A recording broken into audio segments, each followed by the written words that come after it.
Bienvenidos a un nuevo episodio de Obcast. Soy su anfitrión, Juan Amasol. Hoy nos sumergiremos en un fascinante viaje a través de la historia de la mente humana con breve historia de la locura del historiador británico Rob Porter. Este extraordinario libro nos lleva en un recorrido revelador por la compleja y a menudo turbulenta relación que la humanidad ha mantenido con la locura a lo largo de los siglos. Desde las interpretaciones místicas de las civilizaciones antiguas hasta los modernos enfoques de la psiquiatría contemporánea, Porter desentraña magistralmente cómo las diferentes culturas y épocas han intentado comprender, clasificar y tratar lo que hoy conocemos como enfermedades mentales. Durante los próximos minutos, exploraremos los 10 puntos fundamentales de esta obra, conectándolos con situaciones y realidades que nos interpelan en nuestro presente. Veremos cómo, a pesar de los enormes avances científicos, muchos de los desafíos y dilemas que enfrentaron nuestros antepasados continúan resonando en nuestra sociedad actual. Prepárense para un fascinante recorrido por los laberintos de la mente humana y las diferentes formas en que hemos intentado comprenderla a través del tiempo. Comencemos nuestro viaje. La historia de la locura comienza mucho antes de cualquier noción médica moderna, en las brumas de las sociedades antiguas donde los comportamientos extraños o perturbadores se interpretaban principalmente a través de lentes místicos y religiosos. Porter nos muestra cómo en las civilizaciones antiguas de Mesopotamia, Egipto, Grecia y Roma, la locura era frecuentemente vista como una posesión divina o demoníaca, un castigo de los dioses o incluso, en casos más benignos, como una forma de iluminación espiritual. En la antigua Grecia, la visión era particularmente compleja. Por un lado, existía la noción de manía divina que podía inspirar la creatividad, como Platón sugería en sus diálogos.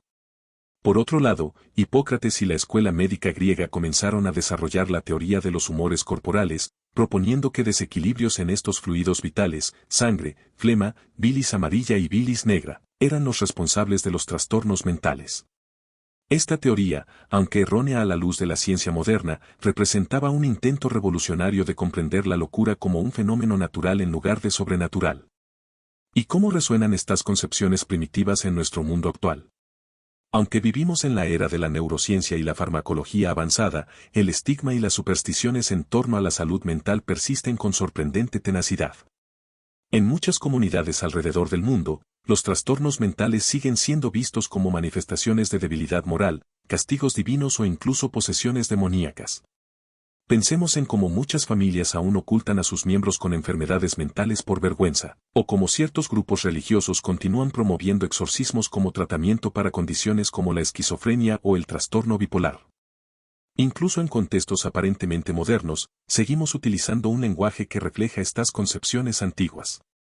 Expresiones coloquiales como está loco de remate, perdió la cabeza o está poseído revelan la persistencia de estas visiones primitivas en nuestro inconsciente colectivo. El trabajo de Porter nos invita a reconocer estas continuidades históricas para comprender mejor cómo nuestras propias percepciones están moldeadas por siglos de interpretaciones culturales profundamente arraigadas. Durante la Edad Media, como nos revela Porter con exquisito detalle, Europa experimentó un retroceso significativo en la comprensión naturalista de la locura que había comenzado a gestarse en la antigüedad clásica. El cristianismo medieval transformó profundamente la percepción de los trastornos mentales, situándolos a menudo en el campo de la batalla cósmica entre fuerzas divinas y demoníacas.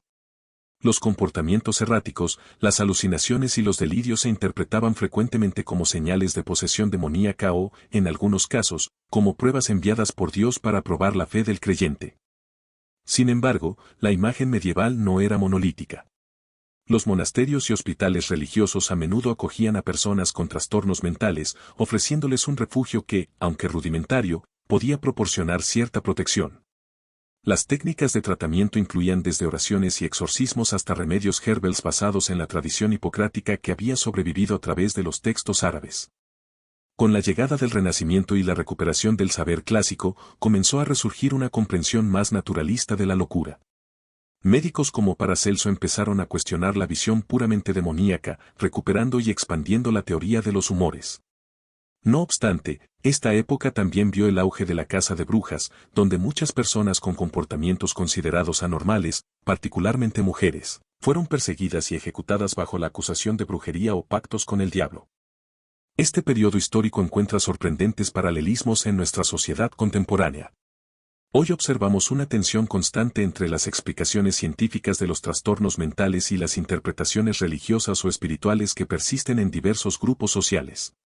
En Estados Unidos, por ejemplo, ciertos movimientos evangélicos continúan practicando ministerios de liberación para curar trastornos psicológicos, mientras que en otras partes del mundo, incluidas regiones de Latinoamérica, África y Asia, la búsqueda de curanderos tradicionales o líderes espirituales sigue siendo un recurso común antes que la consulta psiquiátrica.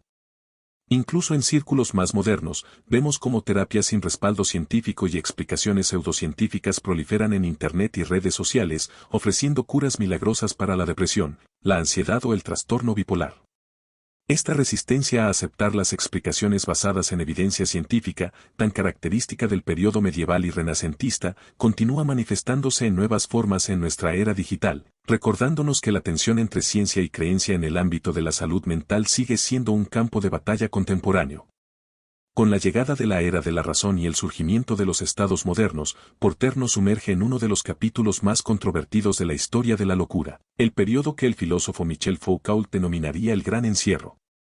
Durante los siglos XVII y XVIII, Europa experimentó una transformación radical en su respuesta social a la locura, caracterizada por la institucionalización masiva de personas consideradas irracionales o desviadas. En Francia, el Hospital General de París, fundado en 1656 por decreto real, marcó el inicio de esta nueva era. No se trataba de un hospital en el sentido médico moderno, sino de una institución de control social que albergaba indistintamente a locos, vagabundos, criminales menores y cualquier persona considerada improductiva o perturbadora del orden social. En Inglaterra, los private madhouses, casas privadas para locos, proliferaron como empresas lucrativas, mientras que instituciones como el infame Bedlam Royal Hospital, popularmente conocido como Bedlam, se convirtieron en símbolos de la segregación y el maltrato sistemático. Lo fascinante del análisis de Porter es cómo revela que este gran encierro respondía menos a preocupaciones médicas que a nuevas concepciones sobre el orden social, la productividad económica y la racionalidad como valor supremo en la naciente sociedad burguesa. La locura pasó a definirse no tanto por criterios médicos sino por la incapacidad de la persona para participar productivamente en el nuevo orden social y económico. La visita a los manicomios se convirtió incluso en una forma de entretenimiento para las clases acomodadas, que pagaban entrada para observar a los internos como si fueran animales de zoológico, reflejando una deshumanización sistemática de quienes padecían trastornos mentales. ¿Y cómo se proyecta este oscuro capítulo en nuestra realidad contemporánea? La crisis actual de personas sin hogar con trastornos mentales graves en muchas ciudades del mundo nos recuerda dolorosamente las consecuencias de nuestras políticas sociales. En lugares como Los Ángeles, Nueva York o Sao Paulo, miles de personas con esquizofrenia, trastorno bipolar u otras condiciones graves deambulan por las calles sin recibir tratamiento adecuado, atrapadas entre un sistema de salud mental fragmentado y unos servicios sociales insuficientes. El debate contemporáneo sobre institucionalización versus atención comunitaria refleja las mismas tensiones fundamentales que Porter identifica en el siglo XVIII. ¿Cómo equilibrar la autonomía individual con la necesidad de tratamiento? ¿Dónde trazar la línea entre protección y control social? ¿Quién decide qué comportamientos merecen intervención forzosa? Cuando vemos a políticos proponer limpiar las calles de personas sin hogar con problemas mentales, o cuando comunidades se movilizan contra la apertura de centros de salud mental en sus barrios, estamos presenciando ecos modernos de aquellas mismas actitudes que motivaron el Gran Encierro. La obra de Porter nos invita a reflexionar sobre cómo, a pesar de nuestro discurso aparentemente más humanitario, seguimos luchando con los mismos dilemas fundamentales sobre la responsabilidad social hacia quienes padecen trastornos mentales y el lugar que les asignamos en nuestras comunidades. El siglo XIX marcó un punto de inflexión crucial en la historia de la locura con el surgimiento de la psiquiatría como especialidad médica reconocida. Porter nos guía magistralmente a través de esta transformación fundamental, mostrando cómo la locura pasó de ser considerada principalmente un problema moral o social a ser reconceptualizada como una enfermedad que requería diagnóstico y tratamiento médico. Esta medicalización de la locura fue impulsada por figuras pioneras como Philippe Pinel en Francia, quien clasificó sistemáticamente los trastornos mentales y promovió un tratamiento moral basado en la bondad y la persuasión racional. En Alemania, Emil Kraepelin desarrolló una nosología psiquiátrica que sentó las bases de nuestros sistemas modernos de clasificación, distinguiendo por primera vez entre la demencia precoz, más tarde rebautizada como esquizofrenia, y la psicosis maníaco-depresiva. Los asilos psiquiátricos, que anteriormente habían funcionado principalmente como instituciones de control social, comenzaron a transformarse en hospitales especializados dirigidos por médicos. Se desarrollaron nuevas teorías sobre las causas biológicas de los trastornos mentales, con la creciente influencia de la neurología y la anatomía patológica. La frenología de Franz Joseph Gall, aunque posteriormente descartada, representaba el intento de localizar funciones mentales específicas en regiones cerebrales concretas, anticipando de alguna manera la neuroimagen moderna. Sin embargo, como Porter señala con perspicacia, este periodo también estuvo marcado por profundas contradicciones. Mientras el discurso oficial prometía tratamiento y curación, la realidad de los asilos a menudo seguía siendo de hacinamiento, negligencia y, en muchos casos, experimentación dudosa. La teoría de la degeneración propuesta por Benedict Morel vinculaba la enfermedad mental con supuestas taras hereditarias, proporcionando una justificación pseudocientífica para políticas eugenésicas que tendrían consecuencias devastadoras en el siglo XX. Esta tensión entre el potencial liberador de la comprensión médica y el riesgo de nuevas formas de control y estigmatización continúa definiendo nuestro panorama contemporáneo. Hoy, vivimos en una era de extraordinarios avances neurocientíficos, con tecnologías de neuroimagen que permiten visualizar el cerebro en funcionamiento y psicofármacos cada vez más sofisticados. Sin embargo, seguimos debatiendo el equilibrio apropiado entre intervenciones biológicas y psicosociales. La tendencia actual hacia la biologización de los trastornos mentales, donde condiciones como la depresión o la ansiedad se reducen a desequilibrios neuroquímicos corregibles con medicación, refleja tanto los avances genuinos de la neurociencia como los intereses comerciales de la industria farmacéutica. Por otro lado, movimientos como la recuperación, recovery, y la psiquiatría orientada a la persona abogan por enfoques más holísticos que reconozcan la complejidad de la experiencia humana más allá del cerebro. El análisis de Porter nos invita a una reflexión crítica, así como la psiquiatría decimonónica reflejaba los valores y preocupaciones de su época. Nuestra comprensión actual de los trastornos mentales está inevitablemente moldeada por las prioridades culturales, económicas y tecnológicas del siglo XXI. La verdadera sabiduría, sugiere Porter, radica en mantener esta conciencia histórica para evitar tanto el dogmatismo científico como el rechazo a los genuinos avances médicos que pueden aliviar el sufrimiento humano. A medida que avanzaba el siglo XIX, la historia de la locura experimentó uno de sus capítulos más esperanzadores con el surgimiento de valientes reformadores que, horrorizados ante las condiciones de los asilos, se dedicaron a transformar radicalmente el trato hacia las personas con enfermedades mentales. Porter dedica páginas memorables a estas figuras visionarias que desafiaron el status quo de su tiempo y sentaron las bases para una atención más humana. Philippe Pinel en Francia se convirtió en un símbolo de esta reforma cuando, según la legendaria escena, liberó de sus cadenas a los pacientes del Hospital de la Salpêtrière en París. Aunque la realidad fue menos dramática que el mito, Pinel efectivamente introdujo un enfoque más humano basado en lo que denominó tratamiento moral, que priorizaba un ambiente tranquilo, el trato respetuoso y la ocupación terapéutica por encima de las restricciones físicas y los tratamientos agresivos. En Inglaterra, William Tuke, comerciante cuáquero sin formación médica, fundó el Retiro de York en 1796, una institución revolucionaria que se asemejaba más a un hogar familiar que a un hospital. El Retiro promovía un entorno apacible, trabajo significativo y la restauración de la dignidad humana como componentes esenciales de la recuperación. Mientras tanto, en Estados Unidos, Dorothea Dix emprendió una cruzada extraordinaria recorriendo cárceles y poorhouses para documentar las terribles condiciones en que vivían las personas con enfermedades mentales, logrando la construcción de decenas de hospitales estatales basados en principios humanitarios. Porter destaca que estos reformadores, a menudo motivados por convicciones religiosas o filosóficas sobre la dignidad inherente a cada ser humano, transformaron no solo las instituciones físicas sino la concepción misma de la locura y su tratamiento.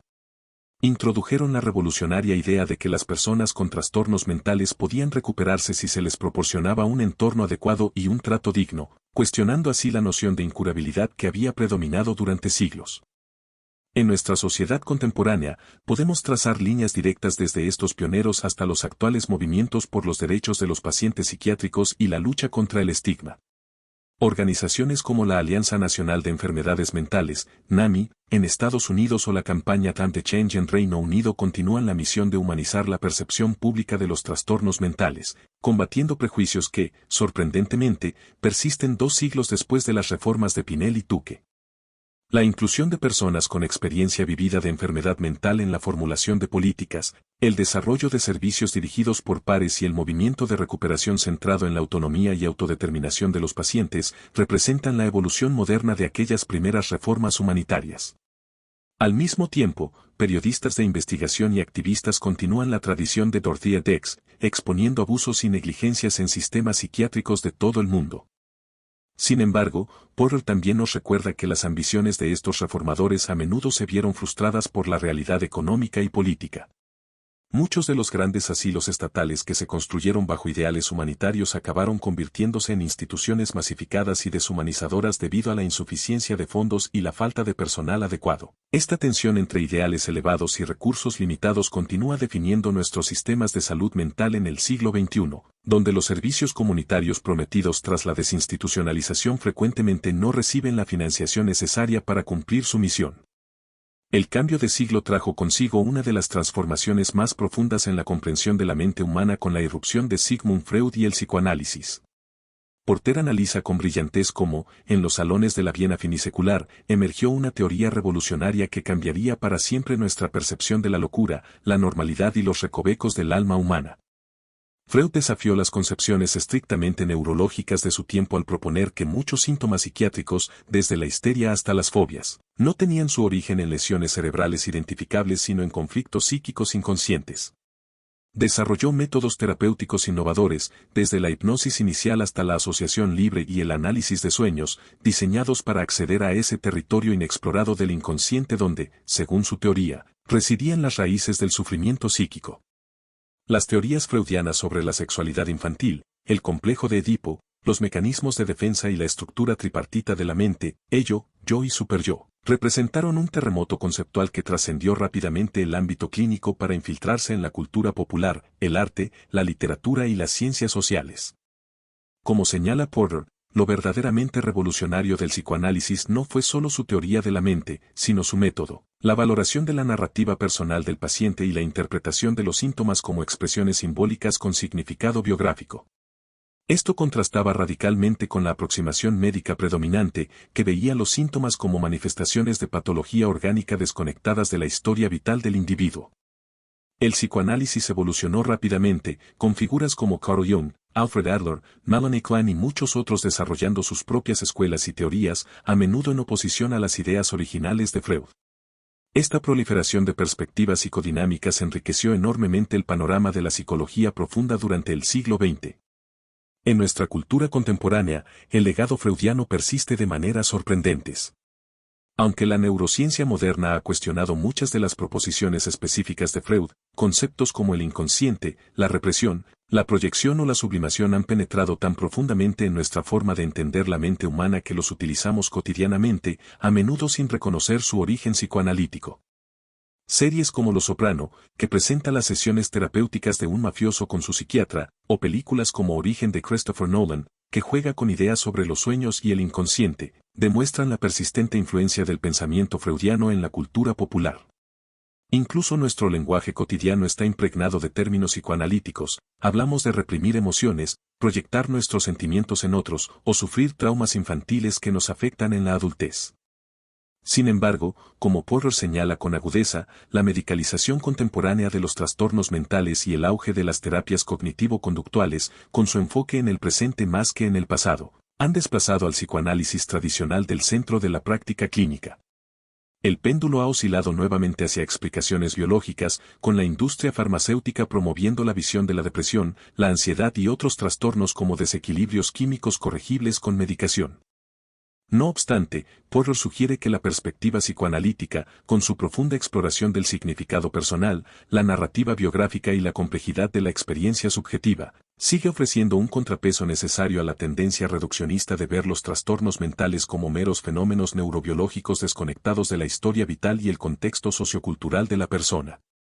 La primera mitad del siglo XX inauguró un capítulo fascinante y controvertido en la historia de la locura que Porter documenta con precisión y sensibilidad, la era de los tratamientos biológicos.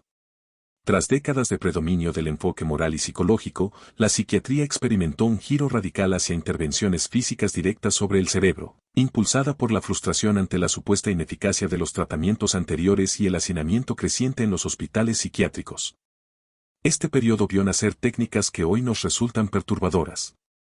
En 1933, el psiquiatra portugués António Egas Moniz desarrolló la lobotomía prefrontal, un procedimiento quirúrgico que seccionaba las conexiones entre los lóbulos frontales y el resto del cerebro. La técnica, que le valió controvertidamente el Premio Nobel de Medicina en 1949, se aplicó a decenas de miles de pacientes en todo el mundo. El neuropsiquiatra estadounidense Walter Freeman simplificó el procedimiento con su lobotomía transorbitaria, insertando un instrumento similar a un picahielos a través de la cavidad ocular hasta el cerebro, permitiéndole realizar operaciones en cadena en apenas minutos por paciente. Paralelamente, se desarrollaron las terapias de choque. La malarioterapia, que consistía en infectar deliberadamente a pacientes con malaria para inducir fiebres altas, se utilizó para tratar la neurosífilis. Más tarde surgieron el coma insulínico, donde se inducía un estado de coma mediante inyecciones de insulina, y la terapia electroconvulsiva, TEC, que utilizaba corrientes eléctricas para provocar convulsiones controladas. Esta última, a diferencia de las anteriores, sigue utilizándose hoy, aunque con modificaciones importantes y bajo anestesia. El punto culminante de esta revolución biológica llegó en la década de 1950 con el descubrimiento de los primeros psicofármacos efectivos.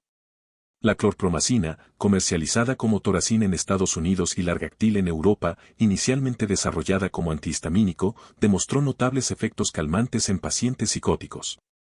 Este hallazgo desencadenó una explosión de investigación psicofarmacológica que pronto produjo antidepresivos, estabilizadores del ánimo y ansiolíticos, transformando radicalmente el panorama de la atención psiquiátrica. Porter señala que estos avances tuvieron un impacto profundamente contradictorio. Por un lado, proporcionaron por primera vez herramientas terapéuticas efectivas para aliviar síntomas debilitantes, permitiendo que muchos pacientes abandonaran los hospitales y llevaran vidas relativamente normales en la comunidad. Por otro lado, especialmente en sus primeras décadas, estos tratamientos se aplicaron a menudo indiscriminadamente, sin consentimiento informado y con escasa comprensión de sus mecanismos de acción y efectos a largo plazo. En nuestra sociedad contemporánea, los dilemas éticos que Porter identifica en esta era siguen plenamente vigentes. Los debates actuales sobre neurotecnologías como la estimulación cerebral profunda, la estimulación magnética transcraneal o las interfaces cerebro-computadora plantean interrogantes similares sobre el equilibrio entre eficacia terapéutica, consentimiento informado y potencial de abuso. ¿Hasta qué punto es ético modificar directamente el cerebro para alterar estados mentales o comportamientos? La industria farmacéutica, que surgió como potencia durante este periodo, continúa siendo objeto de intenso escrutinio por sus prácticas de marketing, influencia en la investigación y tendencia a ampliar las definiciones de trastornos mentales para expandir mercados. El fenómeno contemporáneo de la sobremedicación, particularmente visible en la prescripción masiva de estimulantes para niños con supuesto o de antidepresivos para malestares existenciales normales, refleja tensiones que ya estaban presentes en los albores de la psicofarmacología. Cuando observamos el entusiasmo actual por técnicas como CRISPR para potencialmente corregir predisposiciones genéticas a trastornos mentales, o el auge de la psilocibina y otros psicodélicos como tratamientos experimentales, estamos presenciando el último capítulo de esta larga historia de intervenciones biológicas sobre la mente, con sus promesas y peligros entrelazados. Las décadas de 1960 y 1970 presenciaron una extraordinaria revuelta intelectual y política contra la autoridad psiquiátrica establecida, un movimiento que Porter analiza con particular agudeza en su obra. La denominada antipsiquiatría surgió como una crítica radical que cuestionaba no solo los métodos de la psiquiatría institucional sino sus fundamentos mismos, desafiando la noción de que la enfermedad mental fuera una categoría médica objetiva. Figuras como R. D. Laing en Reino Unido revolucionaron la comprensión de la esquizofrenia al proponer que los síntomas psicóticos podían entenderse como respuestas comprensibles a situaciones familiares y sociales insostenibles. En su influyente obra El yo dividido, Laing argumentaba que la psicosis podía representar un viaje potencialmente transformador y que la empatía con la experiencia subjetiva del paciente era más importante que la supresión de síntomas. Experimentó con comunidades terapéuticas como Kingsley Hall, donde los roles tradicionales entre pacientes y terapeutas se difuminaban y se permitía que las crisis psicóticas siguieran su curso natural sin medicación. Simultáneamente, en Estados Unidos, Thomas Szasz lanzaba una crítica aún más radical con el mito de la enfermedad mental, argumentando que los trastornos mentales no eran enfermedades médicas genuinas sino etiquetas utilizadas para controlar comportamientos socialmente desviados. Szasz denunciaba la psiquiatría involuntaria como una forma de opresión comparable a la Inquisición y abogaba por un modelo contractual de terapia basado exclusivamente en el consentimiento voluntario. En Italia, el psiquiatra Franco Basaglia lideró un movimiento de reforma que culminaría en la histórica Ley 180 de 1978, que ordenó el cierre gradual de todos los hospitales psiquiátricos del país y su sustitución por servicios comunitarios. Basaglia había quedado horrorizado por las condiciones en el hospital psiquiátrico de Gorizia y desarrolló una crítica marxista de la psiquiatría como instrumento de control social de las clases dominantes. Porter destaca cómo estas críticas se entrelazaban con los movimientos contraculturales más amplios de la época. Películas como One Flew Over the Cuckoo's Nest 1975 popularizaron una visión de los hospitales psiquiátricos como instituciones opresivas que quebraban el espíritu humano, mientras que escritores como Cancasi, Allen Ginsberg y otros beatniks celebraban la locura como una forma de rebelión contra una sociedad conformista y deshumanizadora. La influencia de Michel Foucault, particularmente a través de su obra Historia de la locura en la época clásica, proporcionó una dimensión histórica y filosófica a estas críticas al argumentar que el confinamiento de los locos representaba no un avance médico sino una nueva forma de exclusión social que reemplazaba a la lepra como mecanismo de purificación simbólica de la sociedad. ¿Y cómo se manifiestan estos debates en nuestro presente? Los cuestionamientos radicales de la antipsiquiatría encuentran eco en los actuales movimientos de supervivientes psiquiátricos y usuarios de servicios de salud mental, que critican el poder coercitivo de la psiquiatría y abogan por modelos de atención basados en la experiencia vivida y el apoyo mutuo. La Red Mundial de Usuarios y Sobrevivientes de la Psiquiatría y organizaciones similares continúan desafiando la medicalización excesiva del sufrimiento humano. Las preocupaciones sobre el poder de la industria farmacéutica en la definición de trastornos mentales resurgen con cada nueva edición del DSM, Manual Diagnóstico y Estadístico de los Trastornos Mentales. Críticos como Robert Whittaker, autor de Anatomía de una epidemia, argumentan que la expansión de diagnósticos psiquiátricos y el uso generalizado de psicofármacos podrían estar empeorando, paradójicamente, la salud mental poblacional a largo plazo. Al mismo tiempo, como Porter señala con equilibrio, muchas personas con trastornos mentales graves y sus familias han expresado frustración ante lo que perciben como una romanticización de la psicosis por parte de teóricos que nunca han experimentado el devastador impacto de un trastorno mental severo no tratado. El legado de la antipsiquiatría, con sus profundas intuiciones y ocasionales puntos ciegos, continúa informando nuestros debates contemporáneos sobre la naturaleza de la locura, los derechos de los pacientes y los límites de la autoridad médica. A partir de la década de 1960, un cambio sísmico transformó el paisaje de la atención psiquiátrica con un movimiento que Porter analiza en toda su complejidad, la desinstitucionalización. Este proceso, que implicó el cierre sistemático de grandes hospitales psiquiátricos y la reorientación hacia servicios comunitarios, representó uno de los experimentos sociales más ambiciosos y controvertidos del siglo XX. Diversos factores convergieron para impulsar este cambio radical. Los avances en psicofarmacología, especialmente los antipsicóticos, permitieron controlar síntomas que antes requerían hospitalización. El creciente reconocimiento del institucionalismo o neurosis institucional, el deterioro funcional causado por la propia institucionalización prolongada, proporcionó evidencia científica del daño que los hospitales podían infligir. Las críticas de la antipsiquiatría y los movimientos por los derechos civiles cuestionaron la legitimidad del internamiento involuntario. Y, no menos importante, los gobiernos vieron una oportunidad de reducir el enorme gasto que suponía mantener instituciones masivas y deterioradas. Porter describe cómo la desinstitucionalización adoptó diferentes formas según el contexto nacional. En Estados Unidos, impulsada por la Ley de Centros de Salud Mental Comunitaria de Canary en 1963, se produjo un éxodo masivo y a menudo precipitado de pacientes. La población en hospitales psiquiátricos estatales pasó de más de 550.000 personas en 1955 a menos de 100.000 en 1990. En Italia, la Ley 180 promovida por Franco Basaglia ordenó el cierre completo de todos los manicomios y su sustitución por servicios territoriales. En el Reino Unido, el proceso fue más gradual, iniciado con el Hospital Plan de 1962 y acelerado por el escándalo del Hospital Ely en 1969, que expuso condiciones deplorables en los antiguos asilos. Los defensores de la desinstitucionalización la presentaban como una liberación humanitaria. Argumentaban que las personas con trastornos mentales podían y debían vivir en la comunidad, recibiendo tratamiento en centros locales mientras mantenían sus vínculos familiares y sociales. Esta visión optimista promovía la normalización, la inclusión social y la preservación de la dignidad y autonomía de los pacientes. Sin embargo, como Porter señala con agudeza, la realidad frecuentemente no estuvo a la altura de estos ideales. Los servicios comunitarios prometidos rara vez recibieron la financiación adecuada. Muchas comunidades resistieron la apertura de centros de salud mental en sus barrios, el fenómeno not in my backyard, no en mi patio trasero. Las familias se vieron repentinamente sobrecargadas con responsabilidades de cuidado para las que no estaban preparadas ni apoyadas.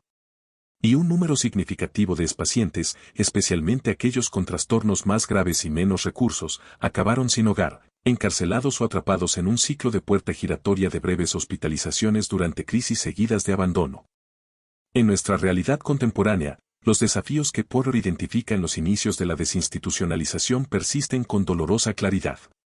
El fenómeno de las personas sin hogar con trastornos mentales graves sigue siendo una crisis visible en las calles de nuestras ciudades. En Estados Unidos, las cárceles y prisiones se han convertido en los mayores proveedores de servicios de salud mental del país, con algunos condados gastando hasta un tercio de su presupuesto en reclusos con trastornos psiquiátricos. El acceso a tratamiento especializado continúa siendo profundamente desigual, con tiempos de espera inaceptables incluso en países con sistemas sanitarios universales. Al mismo tiempo, nuevos modelos ofrecen esperanza. El enfoque de vivienda primero, Housing First, reconoce que la estabilidad habitacional es un prerequisito para la recuperación. Los equipos de tratamiento asertivo comunitario, ACT, proporcionan atención intensiva a personas con trastornos graves en su propio entorno. El movimiento de recuperación centrado en la persona enfatiza la capacidad de vivir una vida significativa incluso con síntomas persistentes. Y las iniciativas dirigidas por pares, personas con experiencia vivida de enfermedad mental que ofrecen apoyo a otros, representan una innovación prometedora. Porter sugiere que el verdadero legado de la desinstitucionalización no es el fracaso o el éxito absoluto, sino un reconocimiento más maduro de la complejidad de atender adecuadamente a personas con trastornos mentales graves en una sociedad que valora tanto la seguridad colectiva como la libertad individual, y donde los recursos siempre son limitados frente a necesidades ilimitadas. En el fascinante capítulo final de su análisis, Porter nos invita a considerar una dimensión frecuentemente soslayada en las historias convencionales de la psiquiatría, las múltiples formas en que la locura ha sido representada, interpretada y a veces celebrada en la cultura y las artes a lo largo de la historia humana. Desde la antigüedad, la locura ha ejercido una poderosa fascinación en la imaginación artística. Porter nos recuerda cómo en la antigua Grecia, la manía divina era considerada por Platón una fuente de inspiración poética y profética. La figura del loco como poseedor de una sabiduría inaccesible a la razón convencional aparece en tradiciones tan diversas como el sufismo islámico, con sus locos de Dios, y los santos locos de la tradición ortodoxa rusa, que desafiaban las convenciones sociales como forma de testimonio espiritual. En la literatura medieval y renacentista, obras como La nave de los locos de Sebastián Brandt o El elogio de la locura de Erasmo utilizaban la locura como espejo crítico para reflejar las contradicciones e hipocresías de la sociedad. Shakespeare, con personajes como el Rey Lear, Ofelia o Hamlet, exploró la complejidad psicológica de la locura mucho antes del nacimiento formal de la psiquiatría. Durante el Romanticismo, la figura del genio loco se convirtió en un tropo recurrente, con artistas como Blake, Hölderlin o Schumann encarnando la idea de que la creatividad excepcional y la inestabilidad mental estaban intrínsecamente vinculadas. Porter traza cómo las representaciones artísticas de la locura han reflejado y a veces desafiado las concepciones médicas dominantes de cada época. Artistas como Theodore Géricault, que retrató con dignidad a los pacientes de la Salpêtrière, o Francisco Goya, con sus inquietantes escenas de asilos, humanizaron a quienes la sociedad había relegado a los márgenes. En el siglo XX, movimientos como el surrealismo y el art brut o arte outsider celebraron expresamente las cualidades de la mente no racional, mientras que autores como Sylvia Plath, William Styron o Janet Friend transformaron sus propias experiencias con trastornos mentales en literatura de extraordinaria potencia. El cine ha sido particularmente influyente en moldear percepciones públicas de la locura. Porter analiza cómo películas como The Snake Pit 1948 denunciaron condiciones hospitalarias deplorables, mientras Psycho 1960 de Hitchcock cementó estereotipos perniciosos vinculando enfermedad mental y violencia. One Flew Over the Cuckoo's Nest 1975 cristalizó una visión de las instituciones psiquiátricas como entornos opresivos que destruían la individualidad, mientras películas más recientes como A Beautiful Mind 2001 o Silver Linings Playbook 2012 han intentado ofrecer representaciones más matizadas de personas viviendo y recuperándose de trastornos psiquiátricos. En nuestro panorama mediático contemporáneo, Porter encontraría un terreno extraordinariamente fértil para su análisis. Series como BoJack Horseman o Fleabag han explorado la depresión y la ansiedad con una complejidad psicológica inédita en la cultura popular. El rap y otras formas musicales abordan abiertamente temas de salud mental, como evidencian artistas como Kid Cudi, Kendrick Lamar o Logic, cuya canción 1-800-273-8255, el número de la línea de prevención del suicidio en Estados Unidos, alcanzó los primeros puestos de las listas de éxitos. Las redes sociales han transformado radicalmente cómo se comparten y discuten experiencias de salud mental. Hashtags como almohadilla mental e altaguarenes facilitan conversaciones globales, mientras influencers especializados en salud mental alcanzan a millones. Simultáneamente, preocupa el potencial efecto contagio de contenido sobre autolesión o trastornos alimentarios y la tendencia a romantizar o estetizar condiciones como la depresión o la ansiedad. Porter argumentaría que estas representaciones culturales no son meros reflejos pasivos de realidades médicas, sino fuerzas activas que moldean profundamente cómo conceptualizamos, experimentamos y respondemos a la diversidad mental. La estigmatización mediática puede disuadir a personas de buscar ayuda, mientras que narrativas de recuperación pueden inspirar esperanza. El lenguaje cultural que empleamos, llamar a alguien loco, perturbado o desequilibrado, perpetúa sutilmente actitudes discriminatorias que tienen consecuencias tangibles en políticas públicas, prácticas clínicas y experiencias cotidianas de personas con trastornos mentales. La lección final que Porter nos ofrece es que la historia de la locura no pertenece exclusivamente a médicos, pacientes o instituciones, sino que es parte integral de nuestra herencia cultural colectiva. Las formas en que representamos, interpretamos y respondemos a la diversidad mental revelan verdades profundas no solo sobre nuestra comprensión científica, sino sobre nuestros valores, temores y aspiraciones como sociedad. En nuestro recorrido por breve historia de la locura de Roy Porter, hemos viajado a través de siglos de evolución en la comprensión, tratamiento y percepción social de lo que hoy conocemos como enfermedades mentales. Desde las interpretaciones místicas y demoníacas de las sociedades antiguas hasta los complejos debates contemporáneos sobre medicalización, derechos de los pacientes y representaciones culturales, el fascinante análisis de Porter nos revela una verdad fundamental: nuestra relación con la locura siempre ha reflejado los valores, temores y aspiraciones más profundos de cada época. Lo que resulta particularmente revelador es cómo, a pesar de los enormes avances científicos y sociales, muchos de los dilemas éticos, filosóficos y prácticos que enfrentaron nuestros antepasados continúan resonando en nuestro presente. El estigma persiste, el acceso a tratamientos adecuados sigue siendo desigual, y la línea entre control social y atención terapéutica continúa siendo objeto de intensos debates. Quizás la lección más valiosa que podemos extraer de esta obra es la necesidad de mantener una perspectiva crítica y humilde sobre nuestras propias concepciones. Así como hoy miramos con cierta condescendencia los manicomios victorianos o las terapias de choque indiscriminadas, generaciones futuras podrían juzgar con similar perplejidad algunos de nuestros actuales enfoques y tratamientos. Para terminar, quiero enfatizar, como lo hacemos en cada episodio, que este ha sido solo un breve vistazo al brillante libro Breve Historia de la Locura, de Roy Porter.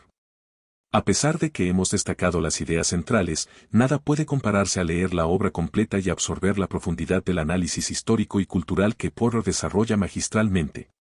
Por eso, te recomendamos que le des una oportunidad a este libro tan esclarecedor. En la descripción encontrarás un enlace para conseguirlo. Recuerda siempre que, el conocimiento más valioso viene de los libros enteros, no solo de los resúmenes. Esta es una lectura indispensable para cualquier persona interesada en la historia de la medicina, la psiquiatría, o simplemente en comprender mejor la compleja relación de la humanidad con la mente y sus misterios. Hasta el próximo episodio.